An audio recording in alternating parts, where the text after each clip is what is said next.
Hello, and welcome to my channel. My name is Jonathan Cohn, and today I will be reviewing the third book in the Saga of the Seven Suns series, Horizon Storms. I almost called it Midnight Horizon. Wrong name. Horizon Storms by Kevin J. Anderson. As I said, this is the third book in the Saga of the Seven Suns series. It was preceded by Hidden Empire and A Forest of Stars. Now, Hidden Empire was a book that I really struggled getting into. There were so many characters thrown out there, and it was so hard to tell what was what. But by the end of the book, I was starting to get a feel for where the story was going. Then you had A Forest of Stars, which I felt was a little bit of a step up in that not only did I know what the characters were, but the plotline was getting interesting, the plotlines were getting deeper, there was a little bit more character development, that type of thing. And the plot lines and characters and everything is much more developed in the third book. This is the best book of the three that I've read so far, and it was a really fun read. This book puts the war with the Hydrogues on the back burner. The Hydrogues are still there, they're still causing the problems, but they're not the main issue in this book. Instead, the main focus of the book is on the internal strife between the human and other alien species that should be allies, but instead are not. So this includes the Ildirians, who are having their own kind of civil war. You have the Roamers, who are essentially at war, pseudo-war with the Hansa, and then you also have the people of Thurok, who are kind of stuck in the middle. And so it's a very complex book, lots of things happening, but I will say that it is highly enjoyable. Several plot lines actually have legitimate move forwards. I felt that the reason that book 2 wasn't quite the best either was because a lot of the plotlines didn't move at all. But this book 3, Horizon Storms, they do move quite a bit, and it was super enjoyable to read. One of the main plot lines includes all the different members of the family from Thurok. You have Father Idris and Mother Alexa, and then you have all their children, and there's quite a lot of children, and they are spreading out. They've spread out after the first book, and they're now in all the different major plot lines. You have one of them's in the Ildrian Empire. You also have one of them, which Saren, she's with the Hansa as an ambassador, although she does move around in this book. You also have one of them who is dealing with the Roamers, and then one of them who's staying on Thurok. And so they're kind of all separated into the different plot lines that are happening. And it reminded me of the Starks of Winterfell from Game of Thrones. In Game of Thrones, the first book particularly, they're all together and then they spread out, and you never see them all as a group together because they're either dying off or they're not together. And so this book, some of the characters from that family are starting to actually get together again, and it kind of is sweet. It's kind of nice to see that the reunions happening, and much like Game of Thrones, those reunions aren't exactly the way that they wanted them to happen. But that was something I noticed in this book, that the royal family of Thurok is really the moral center of the story. But then there are other things happening. You have King Peter, who is still trying to avoid being assassinated, and also is plotting his plan to defeat Basil Wenceslas, who every time I say the word Basil Wenceslas, I want to sing Basil Wenceslas Look Down. But he's trying to defeat the chairman some way, covertly. And while that is my favorite plotline in the series, that has the least page time in this book of the last two, because right now the focus is not on him, but that is a plot point that's happening. You also have Tasia Tamblyn and the whole Tamblyn clan, and she is a member of the EDF forces, but she is forced to make a decision between the EDF and her home people. And she's put in a very precarious situation, and she's become a real soldier. She spent years in the storyline. I think we're at least 6 or 7 years into the story now. She spent years as part of the military for the Hansa, and so she's very loyal to them, and yet she has to potentially fight against her own family. It's a very good storyline, and there's also discussions about internment camps and the way that you treat people who have relatives or have heritage from the people that you're fighting. And do you just lock them all up? Do you let them stay in society and take the risk that one of them could be a spy or that one of them could kill you? You know, there's a lot of discussion in this book about those deep moral themes. It really reminded me of how the U.S. treated the Japanese Americans kind of in those internment type camps in World War II.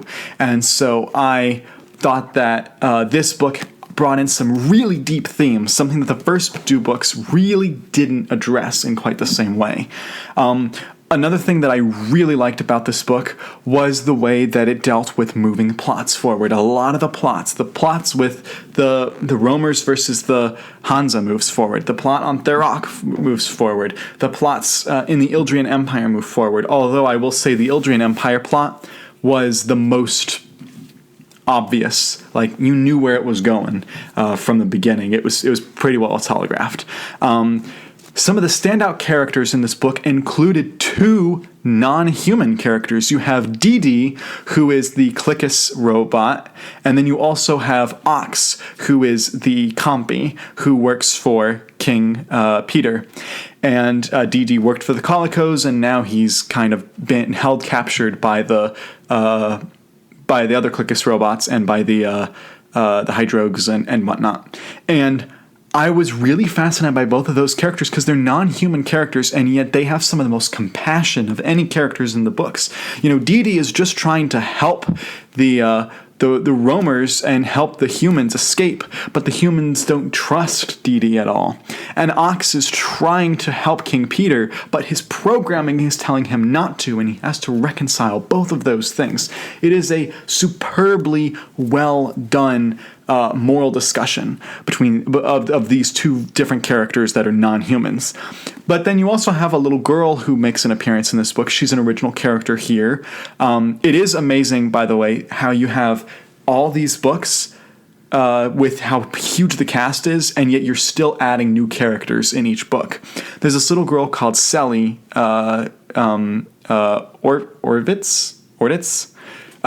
and this little girl, she's forced to move to the new settlements. And at the end of the last book, they're using the Clickus transportals to go to new planets to settle. And so in this book, this little girl has to go settle down with her father to this new strange land that she's never been before.